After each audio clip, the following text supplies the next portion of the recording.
It is a great pleasure to be here and to share some of my research with you. It's also great to share a panel with David, and I want to thank Ken for the invitation. I will offer just a few notes on some of the questions that Ken asked us to think about, some of the lessons from the left turns, both in terms of the achievements, the failures, and in terms of some of the legacies of the left turns for politics today and in the future. And I will focus, as Ken mentioned before, on the Bolivian case, discussing some of the major trend lines, some of which are pretty similar to the ones that Dave discussed, in order to assess the direction of current trajectories in Bolivia. What I want to argue from the get-go, in addition to providing a description, is generate an explanation about what's going on there. So I want to argue that although the literature conventionally grouped the cases of Bolivia and Venezuela as belonging to the bad and the Bolivarian left, or these guys, which I always find this picture to be amazing. The Bolivian left looks much more similar to the left in power in a country in Uruguay, at the very bottom of this image. The left in Uruguay is also is an example often seen as belonging to the moderate, the social democratic, or the non-populist. I would even say being called the vegan left. And it's a case with which Bolivia is rarely compared, but with which it shares organizational attributes and policy outcomes. And in fact, I will also argue that the good versus bad framing that was very popular early in the 2000s does not help us much in addressing some of the questions that Ken asked us to think about on the legacies of, or the lessons from the left turn. So both the Bolivarian and the moderate strands of the left produce rather disastrous results in the region. And here you can consider or even contrast the examples of Venezuela, Nicaragua, and Brazil. So two examples of the Bolivarian and the moderate strands on the left ending in fairly chaotic situations.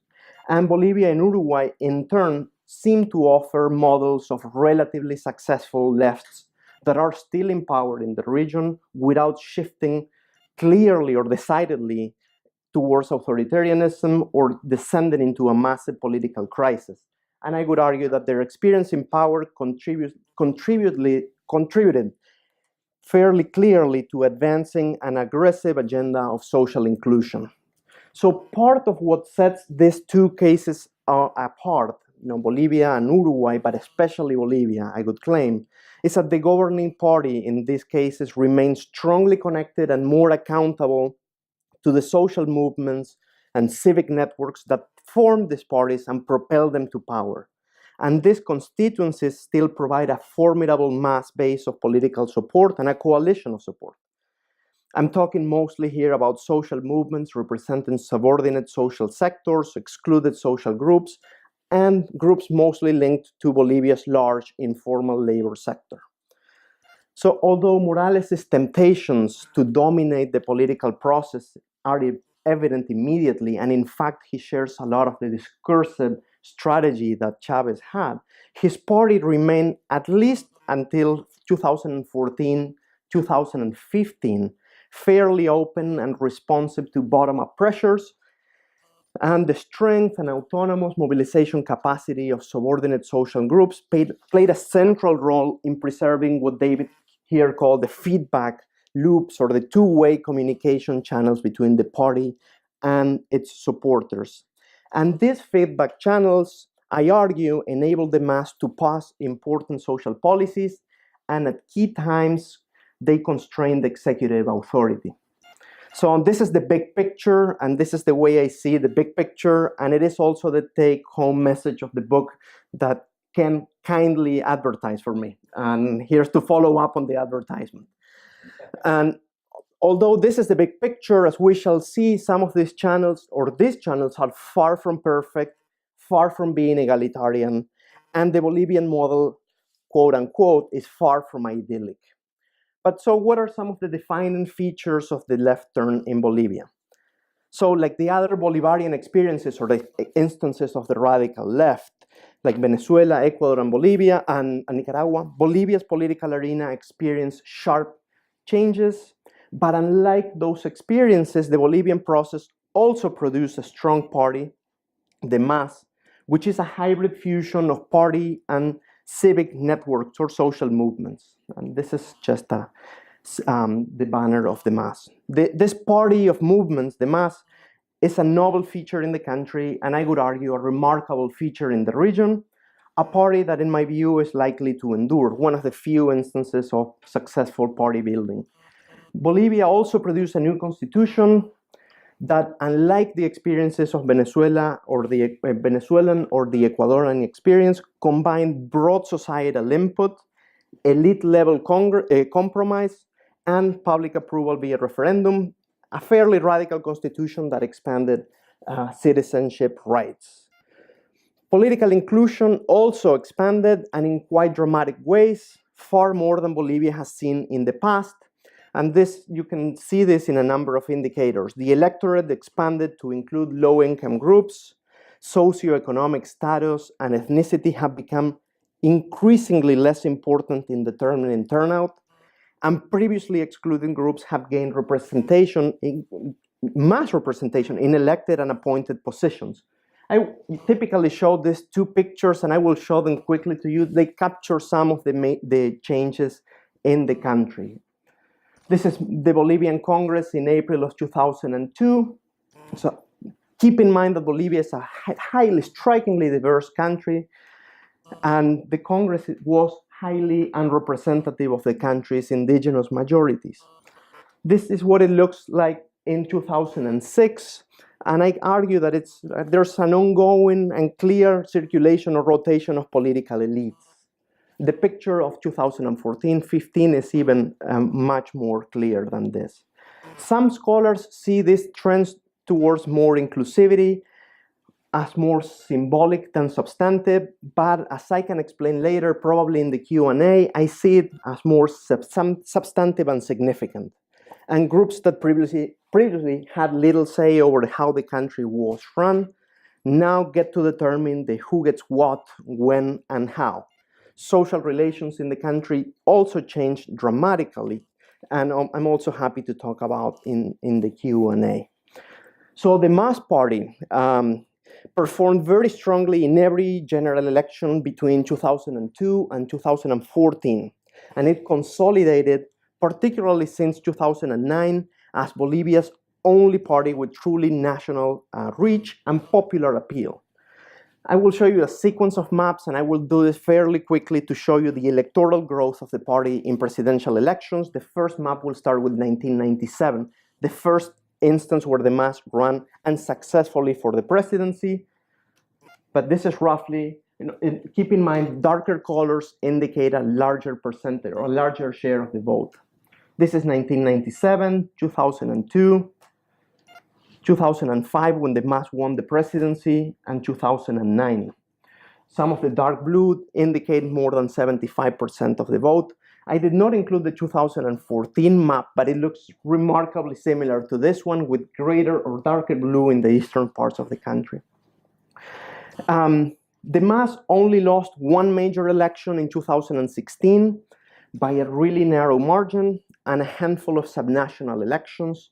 Although today the party controls the executive and both houses in Congress, or large majorities in Congress, it does not govern in key economically relevant districts and in Bolivia's largest cities. Again, a point that I can come back to later on.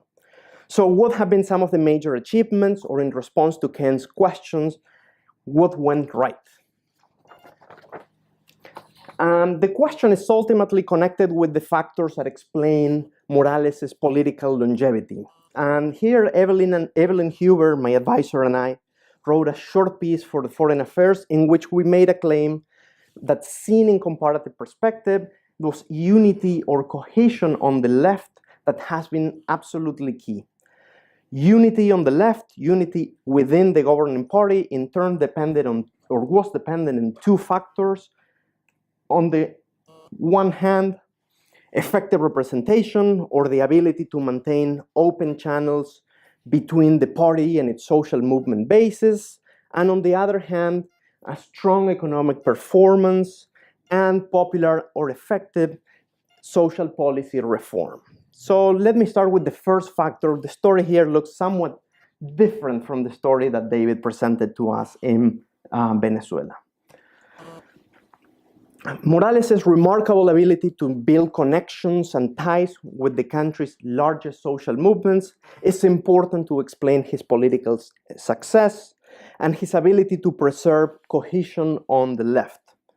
Social movements in Bolivia serve both as pressure and as a sort of support for the mass, and this combination of pressure and support enabled the party to pass important social policies when the party confronted a highly, strongly mobilized opposition, particularly during Morales' first term in office between 2006 and 2009. Social movements also served as checks on presidential authority, particularly during Morales' second term. And I will come back to this point later in the presentation, maybe closer towards the end. Today, the relationship between social movements and the mass remains comparatively strong. And although they may be stronger in other cases, these connections have not been without their conflicts. The conflicts began in Bolivia roughly around 2010 and 11, and they led to the important splintering of movements into Bolivia's largest movements into loyalist and dissident factions. Although dissident groups have at times aligned with opposition forces, opposition parties and individual candidates have remained too fragmented and tied to upper-class interests, so defections or disunity on the left has not yet generated a real challenge to the mass or anything approaching a viable opposition agenda. This is point one in terms of providing effective representation and those two-way feedback mechanisms. The strength of the economy also helps to explain Morales' political success. And in contrast to Venezuela under Chavez and especially under Maduro, Morales pursued prudent macroeconomic policies from the outset. And an interview with the Minister of Economy, he told me something along these lines. Any revolution like ours requires sound macroeconomic policies. This was a quote given in 2012 by the Minister of Economy. His policies earned him and his team the ironic name, the Chuquiago Boys, which is playing off of the former Chicago Boys, who famously implemented Chile's neoliberal plan in the 70s. Just keep in mind, Chuquiago is the indigenous Aymara name for Bolivia, for La Paz, Bolivia's seat of government. So thank you in large part to the commodities, Bolivia's energy and mineral-rich economy witnessed annual GDP growth averaging 5%, reaching a peak of 7% in 2013, and ECLAC estimates that in 2019 it will grow at a pace of 4.4%. Consider that the regional average is 1.8.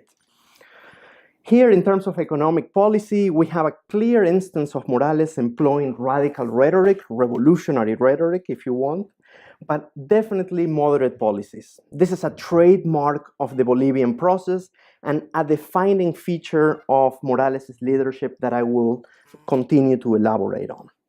So early on, Morales imposed royalty payments on the extractive industries.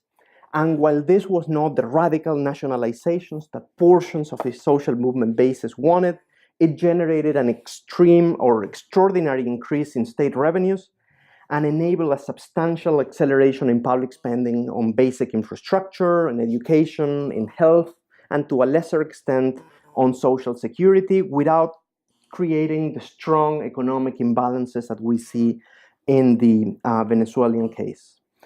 So spending on education, just to grab one indicator, is now among the highest in the region, about 7.5% of the GDP. And I'm not sure if you can see these graphs clearly, but they provide the regional picture. The amount of people aged 20 and 24 that completed secondary education is now among the highest in the region, about 80%, which is really highly impressive. I would say, as a parenthesis, there's huge expansions in coverage, but services of fairly low quality. So high taxes on extractive industries in a context of booming international prices help to fund generous social policy innovations, which actually look very similar to the policy initiatives of the moderate left. And the big ones include a non-contributory pension called the Renta Dignidad, conditional cash transfers to low-income families with children, and transfers to pregnant women. So far, so good. Okay, but not expanding the tax base by incorporating evaders and avoiders into the tax structure poses a huge question mark on the fiscal sustainability of these programs. There's no question about this. Another question that we can flag for later. And of course, the literature on social policy reform makes a strong case for social policies being more sustainable when they're financed through general incomes or sales taxes. And the government has not moved aggressively in that direction. Politically, however, these bonus that are not listed on this table, so apologies for the confusion, but the bonus and the transfer seem fairly promising to generate strong policy legacies that make them harder to reverse. Although they're modest transfers, they benefit directly broad segments of society, and they have had great impact. In fact, today's presidential candidates, those who are running against Evo Morales, are all promising to maintain the social programs implemented by the mass should they come to power. So I therefore put some of these programs into the what went right category. So, remarkable gains, similar to the story of Venezuela that David told us, remarkable gains have been made in poverty reduction with an estimated 1 million people escaping poverty. And here the drop is quite significant, about 10%, between 10 and 12% of the population escaping conditions of poverty and extreme poverty. Especially noteworthy, there has been a sharp reduction in income inequality, which has been decidedly the sharpest in the region, from 56.7 in 2006 to 43.5 in 2016. And this is truly remarkable in comparative terms. Transfers and social investment, I think, get us a long way in explaining this reduction. And take social protection, for instance. It was very extremely highly regressive until 2005, when post-tax and transfer Gini coefficients were even higher than the market or pre-tax transfer Ginis. The trend reversed in 2006 and stayed that way. In short, far from descending into chaos, like the other Bolivarian experiences, several things in Bolivia went right. The economic, social, and political changes in the country have been truly remarkable, rendering the country unrecognizable for somebody who visited it, let's say, 2 decades ago. So the question now is, what went wrong? Several things. There's a host of issues that went wrong. Now, to begin with, some of the conditions that enable progress are no longer present. Since 2015, there has been a sharp decline, or a decline in economic growth linked to a decline in the price of commodities, which constrains the abilities of the left, of the mass to deliver, and it threatens the cohesion on the left. And this is especially worrisome in a context of rising expectations.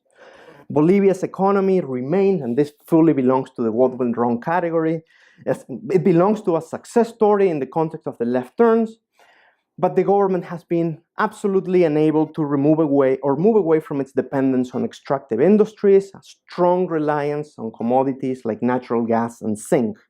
So critics on the left are particularly right in pointing this out and in noting that the mass has also been too cozy with economic elites in the eastern lowlands and particularly soft with foreign capital. President Morales has unquestionable authoritarian inclinations, and just like many other leaders of the radical strand of the left. He is not a liberal Democrat. He does not hide this. He sees very little room for space for the opposition, and in fact shares many of the traits that David talked to us about Chavez's style. In fact, Morales' insistence on running for yet another re-election is a strong evidence of his authoritarian temptations and a clear question mark on his democratic credentials. Also clear evidence of the lack of viable successors, which is perhaps one of the things that the left got wrong that I want to underline and maybe flag for discussion.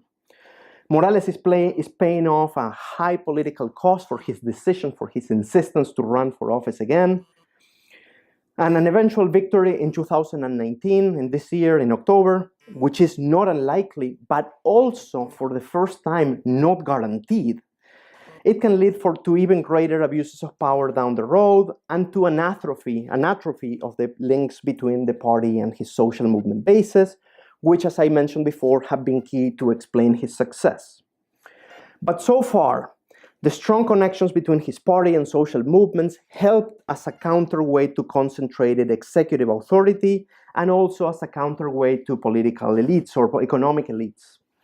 At times, mass-affiliated social movements helped as pressure groups to pass important redistributive policies, which served to resist what Ken calls the conformist temptation. But interestingly, Morales, for all of his radical rhetoric, has privileged moderation, occupied the political center, and has not been easily pushed or taken towards extremes. Again, radical discourse, centrist policies. At other times, mass-affiliated movements contributed to blocking and modifying important government proposals, providing just mechanisms of social accountability, and keeping Evo Morales more accountable to mass constituencies, helping to attenuate, to at least partially mitigate his autocratic temptations. So, although the future is uncertain, and definitely the lack of an opposition in the country, a viable opposition, make it more uncertain, it is likely that the mass, even if it wins, it will not win a majority in Congress. In my view, this can help disperse political power and revitalize some of the links. So I would argue that there's room for some cautious optimism. Regardless of the outcome, the Bolivian case, I want to wrap up with this, offers some valuable lessons. And obviously, Bolivia has gone in a starkly different trajectory than Venezuela in recent years. And in my view, the Bolivian case is again more similar to the Uruguayan left. Now, going back to my original remark, what really distinguishes these cases from the disastrous or much more chaotic experiences on the radical and on the moderate strands of the left is that both of them were able to retain stronger connections between the parties in power and their organized social bases. Here, however, I want to emphasize that my emphasis isn't comparatively. And in both cases, social movements were able to work with relative independence and use their mobilization capacity to keep left parties more open and responsive. And my emphasis here is again on relative. The one point that I was thinking as just David was doing his presentation is that the other core difference that set the countries apart is definitely the role of the military, which surprisingly has not yet come up to the discussion. The military in Bolivia largely remains under civilian control, and it's by far not the most relevant political actor in the country. In fact, the costs of repression in Bolivia make the opportunity for the social accountability mechanisms much more likely than in an instance like the Venezuelan case. So in Bolivia, the connections between party and social movement helped to attenuate the worst symptoms of Morales' autocratic bent, while they also enabled the government to advance an agenda of social inclusion. In both cases, however, strong party movement connections have made progress on some areas difficult. Here I'm talking again these two. In Bolivia, for example, the strength of those connections enabled Morales to ignore grooming a successor, and this is a central problem of the Bolivian example. They have also made a much-needed tax reform virtually impossible in the country, which is another big problem in the country. And in Uruguay, teachers' unions, one of the core groups providing mobilizational power to the Frente Amplio, have blocked reforms that are crucial for the country to continue deepening its agenda of inclusion. So on that note, I will conclude my remarks, and I would be more than happy to address any of these points or to discuss whatever question comes up. Thank you.